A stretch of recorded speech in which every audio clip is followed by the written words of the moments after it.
Ex-agente do ICE é acusado de abusar sexualmente de mulheres imigrantes detidas.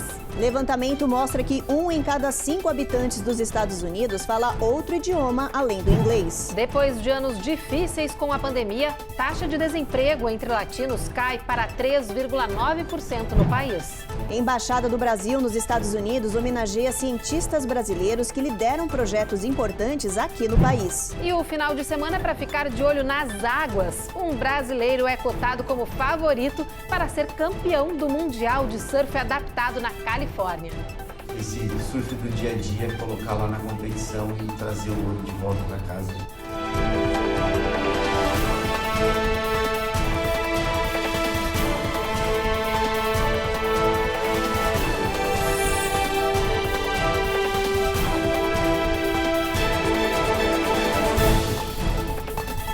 Boa noite. Olá, boa noite. O Américas no Ar começa hoje com a notícia chocante da prisão de um ex-agente de deportação do ICE, o Serviço de Imigração e Alfândega dos Estados Unidos. Ele foi acusado de agredir sexualmente mulheres vulneráveis que estavam detidas. O ex-agente era responsável por fiscalizar os imigrantes no centro de detenção em Ohio. Ele abusou da autoridade para cometer os crimes entre os anos de 2015 a 2020. Este é o centro de detenção do ICE em que o ex-agente trabalhava em Ohio. Nesse local, Andrew Golobic, de 51 anos, teria agredido sexualmente pelo menos 2 mulheres que aguardavam por decisões judiciais migratórias. O americano era supervisor do setor que cuidava de imigrantes com antecedentes vulneráveis, como pessoas que fugiam de violência, exploração e agressão sexual, por exemplo. Os investigadores dizem que o ex-agente usou de sua posição de autoridade para coagir e abusar das vítimas entre os anos de 2015 e 2020. Andrew Golobic tinha poder para decidir quais indocumentados teriam liberdade, os limites de ir e vir dos imigrantes, além de anular ou preparar relatórios das pessoas que deveriam ser presas ou deportadas. Ele usou essas prerrogativas para chantagear e conseguir o que queria. As autoridades acreditam que devam existir mais pessoas abusadas pelo ex-agente que não se manifestaram com medo de represálias. O Departamento de Justiça, o Procurador-Geral dos Estados Unidos e os investigadores estão pedindo que outras vítimas em potencial entrem em contato com o FBI. O caso de Golobic foi retomado nesta quinta e se tornou público. Hoje foi a primeira aparição dele num tribunal federal de Ohio. O ex-agente ainda deve comparecer outras vezes até o julgamento. Se condenado, Golobic pode pegar prisão perpétua. Se você é morador da região de Palm Springs, na Flórida, atenção! A partir deste sábado, o Consulado-Geral do Brasil em Miami chegará a essa região para a prestação de serviços especiais. O chamado consulado itinerante estará em operação entre os dias 10 e 12 de dezembro e fará aí um exclusivo tratamento mediante agendamento online. Tudo isso no endereço ec-miami.itamaraty.gov.br. O consulado reforça que o agendamento é pessoal e intransferível. A ação pretende facilitar serviços para a comunidade brasileira que vive na região. Um dos integrantes da equipe do consulado gravou um convite para a nossa comunidade. Olha só. O Consulado Geral aqui em Miami realizará uma missão itinerante para a cidade de Palm Springs, na Flórida. A missão vai acontecer na Palm Springs Baptist Church e o atendimento vai acontecer dos dias 10 ao dia 12 de dezembro. Para ser atendido, você precisa fazer o agendamento no site e se identificar usando a expressão Palm Springs, junto com o nome do serviço que você quer. Por exemplo, para o serviço de atestado de vida, você deve selecionar Palm Springs Atestado de Vida. Somente após a validação será disponibilizada a opção para o agendamento. Falando em agendamento, ele é pessoal e intransferível. Todas as pessoas que comparecerem na igreja sem o agendamento terão atendimento recusado, porque sem o agendamento é impossível validar os documentos apresentados. Também é importante lembrar que o agendamento somente pode ser feito pelo site. Bom, agora tem reportagem sobre diversidade aqui nos Estados Unidos. Com cada vez mais imigrantes chegando ao país, tem aumentado e muito o número de pessoas que falam outras línguas que não a nativa norte-americana. Pois é, olha, o número de moradores do país que falam um idioma diferente do inglês em casa quase triplicou nos últimos 40 anos. Desde os anos 80, o número de não falantes de inglês tem disparado nos Estados Unidos. Novos dados do censo norte-americano mostram que hoje 67,8 milhões de habitantes do país falam outro idioma além do inglês. Isso representa quase 1 em cada 5 moradores. Em 1980, essa equivalência era de 1 em cada 10. Funções executivas são habilidades que o nosso cérebro tem de resolução de problemas, ou seja, planejamento, organização, inibição de impulsos, controle de emoções, flexibilidade mental. O cérebro do bilíngue precisa ter toda uma organização e um planejamento das estruturas gramaticais e uma busca precisa do vocabulário dessa segunda língua. E eu também preciso ter uma inibição de impulsos para que eu não tenha uma recuperação, uma busca de palavras da primeira língua. Então, quando eu estudo uma segunda língua, quando eu estudo uma outra língua, além de todas as vantagens de comunicação que eu tenho, eu também estou trabalhando as habilidades de função executiva do meu cérebro. O levantamento também mostra que o espanhol é a língua não inglesa mais falada nos lares norte-americanos. E 55% dos falantes de espanhol são nascidos aqui no país. Com os dados, ativistas reforçam a importância de políticas públicas para ajudar os imigrantes a viver em comunidades sem que a barreira do idioma possa resultar em alienação e vulnerabilidade à discriminação. Especialistas dizem que essa diversidade linguística crescente nos Estados Unidos promove cada vez mais uma riqueza cultural. A explicação para essa mudança na imigração é impulsionada por oportunidades de emprego. Hoje, cada vez mais estados abrem as portas para os imigrantes, até mesmo alguns que tradicionalmente eram conhecidos pela massiva população norte-americana. É o caso de Alabama, Geórgia, Louisiana, Michigan, Dakota do Norte e Dakota do Sul, que tiveram alguns dos crescimentos populacionais latinos mais rápidos na última década. Ainda falando sobre a população latina aqui no país, que envolve os brasileiros, novos dados do governo mostram uma queda nas taxas de desemprego entre a nossa comunidade. Especialistas dizem que as comunidades latinas e hispanas estão entre as mais afetadas pela pandemia. A taxa de desemprego chegou a mais de 18% em abril de 2020, em comparação com 14% entre a população geral. De lá para cá, as taxas têm flutuado, mas agora em novembro despencaram para 3,9%, uma média bem próxima dos dados de desempregos gerais aí do país. O número de mulheres latinas desempregadas ainda é levemente maior do que a de homens latinos. Separando por idade, os números mais altos de desemprego entre os latinos pertencem aos jovens com idade aí entre 16 e 19 anos. Depois do intervalo, a gente fala sobre a conta de luz na Flórida que vai ficar mais cara em janeiro do ano que vem. E atenção, com a tripledemia lotando aí os hospitais do país, autoridades dizem que o uso de máscaras pode voltar a ser recomendado durante o inverno.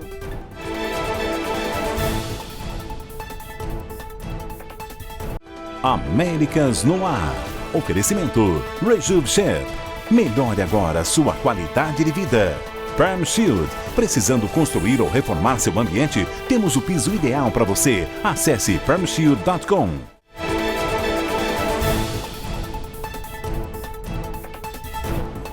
A Embaixada do Brasil nos Estados Unidos realizou um evento para exaltar cientistas brasileiros que ajudam a construir pontes entre o Brasil e Estados Unidos. O 5º encontro da Diáspora Científica e Tecnológica do Brasil nos Estados Unidos contou com a presença do embaixador Nestor Foster. Pois é, olha, no evento houve uma série de homenagens a importantes nomes da ciência brasileira que desenvolvem projetos importantes aqui no país. Como, por exemplo, o Dr. Ramon Pérez de Paula, esse que aparece na foto, um engenheiro que já chefiou missões importantes e é brasileiro há mais tempo trabalhando na NASA. Outros 6 cientistas brasileiros que desenvolvem projetos importantes aqui no país também receberam o Prêmio de Ciência e Tecnologia da Embaixada dos Estados Unidos. No evento aconteceram também painéis que debateram temas bilaterais super importantes entre os dois países, como saúde, economia verde e cooperação aeroespacial.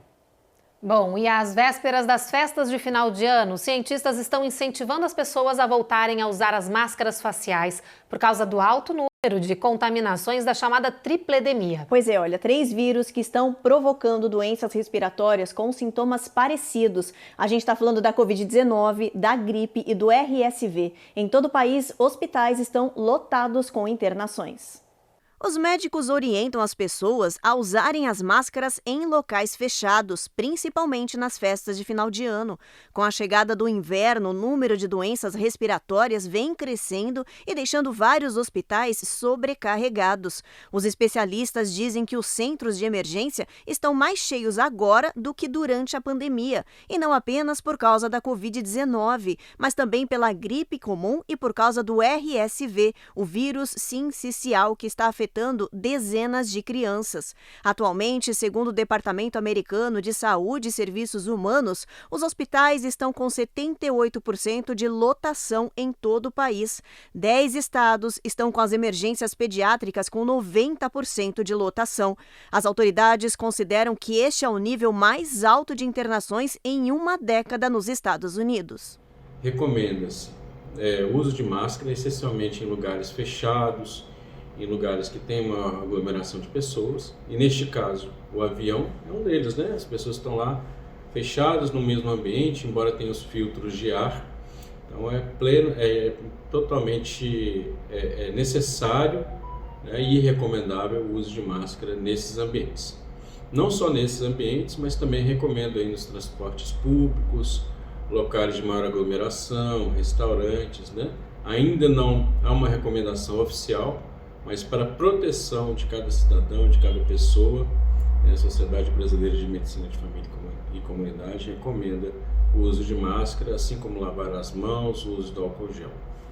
Agora uma notícia para os moradores da Flórida, o estado do país que tem mais brasileiros morando. A partir do mês que vem, a conta de luz vai ficar mais cara. Esse reajuste nas tarifas de eletricidade foi anunciado pelas concessionárias de energia daqui do estado. A Comissão de Serviços Públicos da Flórida aprovou o pedido de reajuste sugerido por 4 das 5 companhias elétricas do estado.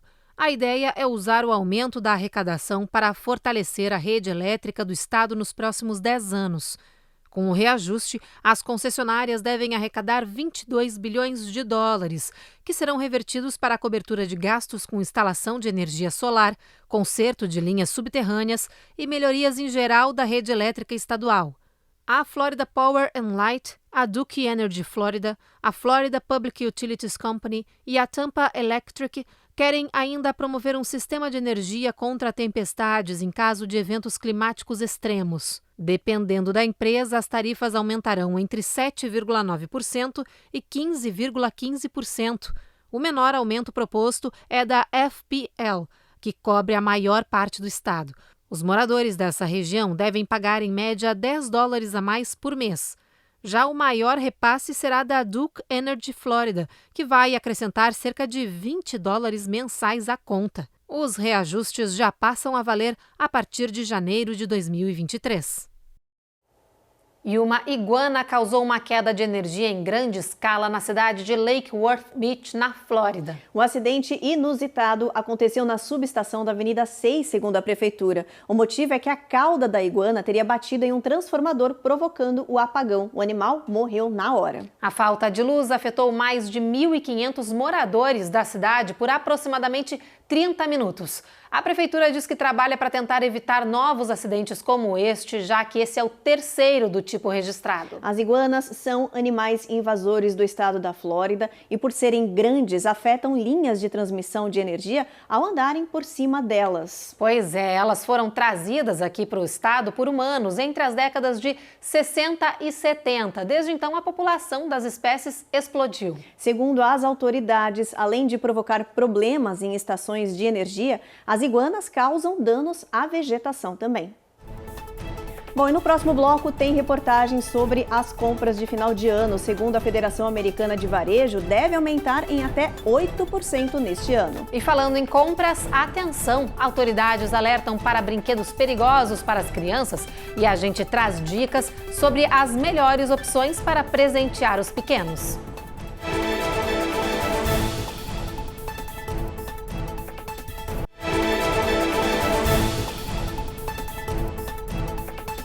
Já voltamos e para falar de equidade de gênero. Pela primeira vez na história, cédulas americanas vão trazer impressas as assinaturas de 2 mulheres ao mesmo tempo. As novas notas devem começar a ser produzidas já no ano que vem. As assinaturas são de 2 economistas, a secretária do Tesouro e a chefe do departamento, que é descendente de nativos.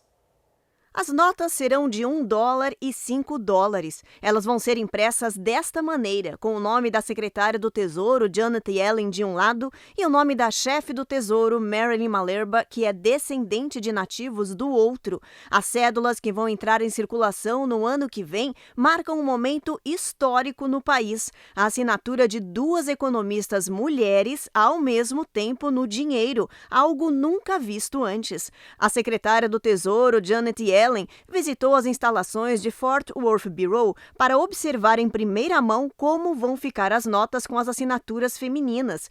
Yellen chamou o passo histórico de vitória feminina. Disse que muito ainda precisava ser feito em favor das mulheres, mas afirmou que as cédulas seriam lembretes diários de que o caminho da equidade e da inclusão podem ser alcançados com persistência e coragem. E olha, falando de dinheiro, economia, você já fez a lista de presentes que precisa comprar neste final de ano?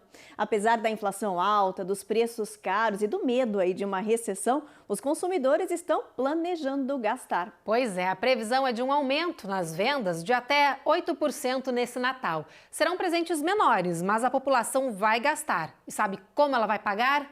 A Carla Marinho mostra pra gente. A Júlia pesquisa na internet o presente que vai ganhar de Natal esse ano. E essa conta será paga com as economias dela, de quase um ano. Durante o ano todo eu guardei meu dinheiro para mim fazer uma conta no final do ano, para mim ter mais dinheiro para comprar mais coisas. É dessa forma, usando a poupança ou mesmo o cartão de crédito, que os americanos devem sair às compras para as festas de fim de ano. A previsão otimista da Federação Americana do Varejo é que as vendas aumentarão entre 6% e 8%. Em dinheiro, isso representa entre 942 a 960 bilhões de dólares até o dia 31 de dezembro. E olha, isso só com presentes comuns mesmo. Os números excluem gastos com revendedoras de carro, postos de gasolina e restaurantes. Não podemos esquecer que o que move a atividade econômica é o consumo. Tanto é que o consumo representa, dependendo do país, algo em torno de 60% do PIB. Então, imagine o seguinte, as pessoas consomem justamente para satisfazer suas necessidades e seus desejos. E à medida que você tem um complemento fiscal concedido pelo governo, que aumenta a capacidade de consumir das pessoas, naturalmente as pessoas vão ao consumo. Empresas de consultoria acreditam que os compradores gastarão cerca de $1.455 ao longo da temporada, o mesmo valor do ano passado, mas dessa vez com menos presentes. Isso por conta do aumento dos preços gerado pela inflação. O processo inflacionário que tem ocorrido em várias economias a nível mundial é um fator de preocupação dos governos, sem dúvida alguma. Principalmente levando-se em conta que a inflação ela reduz o poder de compra das famílias. Consequentemente, leva uma sensação de tristeza, de mal-estar. Entretanto, em termos de política econômica, uma das maneiras de dar uma freada nesse processo de crescimento de preços é justamente a elevação da taxa de juros, que é o que os bancos centrais, seja o americano, o europeu, o brasileiro, estão fazendo. E por falar em inflação, os especialistas econômicos alertam a população para o pós-festa. A recomendação é estar preparado para uma recessão nos próximos meses. E não podemos esquecer que à medida que a taxa de juros sobe, isso normalmente afeta o nível de investimentos no setor privado. E ao mexer nos investimentos do setor privado, isso cria uma condição recessiva na economia, reduzindo o nível de consumo, menor produção, menos emprego, e aí nós entramos numa espiral recessionária. Então, toda cautela é pouca, principalmente nós, na condição de consumidor. E na contagem regressiva para o Natal, as lojas já estão registrando um alto volume de vendas, principalmente de brinquedos. Por isso, todo o cuidado é pouco. Os especialistas alertam os consumidores para uma compra mais consciente aí, com segurança. Dezembro é o período do ano de receber e dar presentes, e quem mais espera por esta época são as crianças. Mas o presente errado pode ser perigoso. O último relatório da Comissão de Segurança de Produtos do Consumidor apontou que mais de 152 mil crianças menores de 15 anos foram tratadas no ano passado por lesões relacionadas a brinquedos falsificados ou impróprios. Queremos que você tenha uma temporada de férias saudável e não acabe na sala de emergência, afirma Nick Fleming, da Comissão de Segurança de Produtos de Consumo. As maiores preocupações das autoridades são as crianças pequenas. Nick explica que no ano passado 2 mortes foram registradas com crianças que engasgaram com peças pequenas ou sufocaram com brinquedos de pelúcia. A dica é observar a etiqueta de idade das embalagens e guardar toda e qualquer peça solta que possa representar um perigo para as crianças com menos de 3 anos de idade, como baterias e botões, por exemplo. Sobre brinquedos de montar, como patinete, bicicleta, skate, a comissão lembra do kit segurança. Além do brinquedo, entregue junto um capacete, cotoveleira, joelheira e outras formas de segurança. Itens de qualidade para proteger os pequenos. Por fim, certifique-se de descartar embalagens plásticas, caixas e peças soltas para evitar acidentes e não terminar as festas de fim de ano num pronto-socorro. Cada país tem o seu órgão regulador. É muito importante ficar atento à faixa etária e ao desenvolvimento da criança na hora de escolher o presente, o brinquedo. Crianças pequenas, elas não podem ter brinquedos, brincar com aqueles brinquedos com peças pequenas ou peças que se soltam com facilidade. Fiquem bem atentos, ainda mais casas que têm irmãos com várias idades. É muito importante que cada criança brinque com o brinquedo de acordo com a sua faixa etária. Então, assim, uma outra dica é bom evitar brinquedos muito barulhentos. Isso pode afetar a audição, né? Evitar brinquedos pontiagudos, com lanças que atiram objetos. Tem vários relatos de lesões oculares ou mesmo de engasgos. Outra coisa, é bom evitar também aqueles brinquedos com cordões com mais de 15 centímetros, que pode provocar estrangulamento. Uma coisa que merece muita atenção são aqueles brinquedos que têm ímãs ou peças pequenas. É muito perigoso para as crianças pequenas. Nessa idade eles costumam trazer tudo à boca.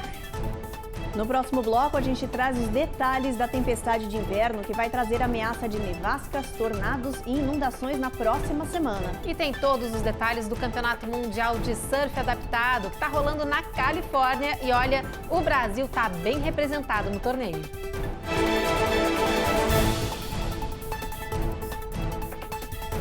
Américas no Ar. Oferecimento Rejub Chef. Melhore agora sua qualidade de vida. Perm Shield. Precisando construir ou reformar seu ambiente? Temos o piso ideal para você. Acesse permshield.com.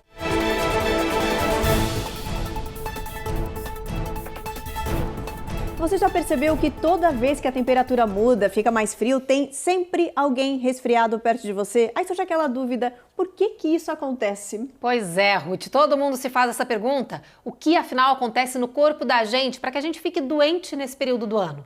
Olha, essa questão foi alvo de uma pesquisa e quem sabe tudinho sobre isso é a Cone Rocha. Uma das hipóteses dos especialistas é a de que o ar frio danifica a resposta imune que acontece dentro do nosso nariz. De acordo com o estudo publicado no Jornal de Alergia e Imunologia Clínica, reduzir a temperatura dentro do nariz em até menos 5 graus Celsius mata quase 50% dos bilhões de células de combate a vírus e bactérias nas narinas. Dessa forma, o ar frio está associado ao aumento da infecção viral, porque a pessoa perde metade da sua imunidade apenas por uma pequena queda de temperatura. E isso diminui a capacidade do sistema imunológico de lutar contra os resfriados, as gripes e a Covid-19. Mas é importante lembrar que estes são estudos in vitro.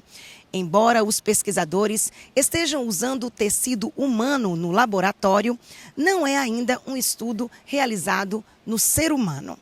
Os cientistas também afirmam que, por essa razão, durante a pandemia, o uso de máscaras ajudou a combater o ar frio dentro do nariz e manter nossa imunidade elevada. Isso porque as máscaras não apenas protegem da inalação direta do vírus, mas também atuam como um casaco para o nariz. Ou seja, quanto mais aquecido o ambiente intranasal, melhor a defesa. Bom, agora então vamos para a nossa previsão do tempo para ver como é que vai ficar o final de semana aí para a galera aqui nos Estados Unidos. Olha só, Boston, previsão de chuva, mínima de 31, sol em Nova York, Washington, tempo encoberto, máxima de 46. Em Miami vai fazer sol, gente, máxima de 81, mínima de 68. No Texas, em Dallas, muita chuva e temporal previsto em Houston com 66 de mínima. Vamos dar uma olhada agora em Washington, Seattle, vamos ver como é que vai estar o tempo lá. Olha, chuva também, mínima de 39 graus, máxima de 47. São Francisco, chuva também, mínima de 44. Olha, chuva em Los Angeles, mínima de 53. Vai chover toda essa costa aí da Califórnia. Las Vegas, tempo encoberto, sol entre nuvens, mínima de 42, máxima de 58, Evelyn. Pois chuva é, aí. Chuva e tempinho frio tem uma explicação, viu? Porque tem um alerta agora do tempo para vocês. Tudo isso já a partir dessa semana, do finzinho de semana. Um sistema de tempestades de inverno vai provocar tornados, nevascas e inundações em boa parte do país. Algumas regiões aí vão ter acúmulo de neve de mais de 30 centímetros. Essa tempestade de inverno já vai começar a mostrar as caras nesta noite no noroeste do país. Aí ela começa a avançar pelo território, atinge o meio oeste e chega à costa leste do país. Tudo isso em poucos dias. A previsão é de que ao longo deste final de semana as temperaturas já comecem a despencar, até nos estados mais quentes, como aqui na Flórida. Pois é, olha, segundo as autoridades, milhões de pessoas estarão sob alerta a partir das próximas horas. Então fica aí o alerta para vocês, viu? Exatamente. E tem mais uma notícia, né, Ruth? Tem sim. Olha, para encerrar o jornal, a gente não podia deixar de falar de Copa do Mundo. Pois é, olha, não deu para a seleção. Hoje o Brasil perdeu para a Croácia nos pênaltis, foi eliminado nas quartas de finais, surpreendeu todo mundo e, claro, decepcionou a torcida aqui nos Estados Unidos, incluindo a gente. Ai, pois é, gente, mas respira. Ainda temos motivos para comemorar, porque tem uma outra Copa do Mundo que o Brasil tá mandando benzão. É o Mundial de Surfing Adaptado que acontece na Califórnia. A disputa vai ser decidida neste final de semana e a Eloá Orazen conversou com o brasileiro que é apontado como favorito para ser campeão. O Brasil morreu na praia no sonho do hexa do futebol, mas o país segue firme e forte surfando as ondas do sonho do bicampeonato de parasurf. Representado por Fig Diel, de 49 anos, o Brasil avançou para a final do torneio mundial de surf adaptado que acontece neste final de semana na Califórnia. O brasileiro é o atual campeão mundial e volta às águas para defender o título. A minha história começou no surf adaptado, foi no ano de 2006, né, quando eu voltei a pegar onda, porque eu já surfava desde os 10 anos e com 16 anos eu tive um acidente de carro, perdi a visão num acidente de carro com 16 anos, né? E, bom, depois de vários anos ali na recuperação, já voltando a viver, fazendo outras atividades, né, como jiu-jitsu, escalada também. E depois de alguns anos eu me tornei professor de yoga também, muito tempo praticando, e isso me ajudou bastante, né, a me sentir bem, me sentir mais seguro e voltar a surfar. Já fazem 15 anos que eu voltei a surfar, né? Então, desde esse tempo aí que eu tô pegando uma de novo, teve a ISA organizando os campeonatos mundiais de parasurf desde 2016 aqui na Califórnia, e desde então eu venho participando aí dos campeonatos, né? O ano passado eu fui campeão, né? Eu sou atual campeão mundial na minha categoria e tô aqui esse ano aí para defender o título também. Por conta do acidente que lhe custou a visão, Fig teve que se reinventar como pessoa e atleta. Seu caminho até o pódio de competições internacionais de parasurf não foi e ainda não é nada fácil. A readaptação às águas mexeu literalmente com todos os seus sentidos. Mudou bastante coisa, né? A leitura da onda, uma leitura mais pela sensibilidade, pelo tato da onda, né?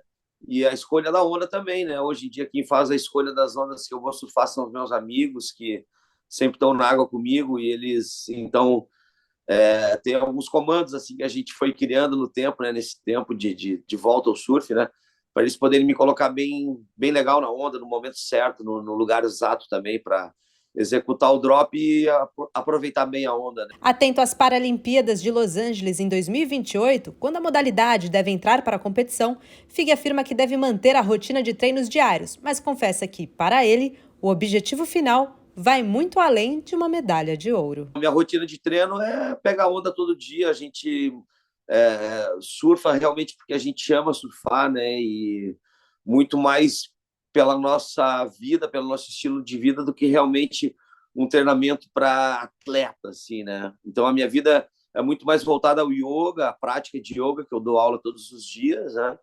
E já faz parte do meu treinamento também, né? A minha meditação, as minhas práticas de yoga. Então, vem tudo dentro desse combo de curtir a vida e pegar onda realmente, que a gente ama surfar, né? Então, todo dia a gente procura estar na água. Bom, e depois dos nossos desejos de torcida aí pro campeão e dessa história inspiradora, a gente se despede de vocês nessa sexta-feira e a gente tem encontro marcado de novo na segunda-feira, 7h30 da noite. Você já sabe, a gente chega sempre depois do Cidade Alerta e você fica agora com mais um episódio da novela Jesus. Boa noite. Boa noite, gente.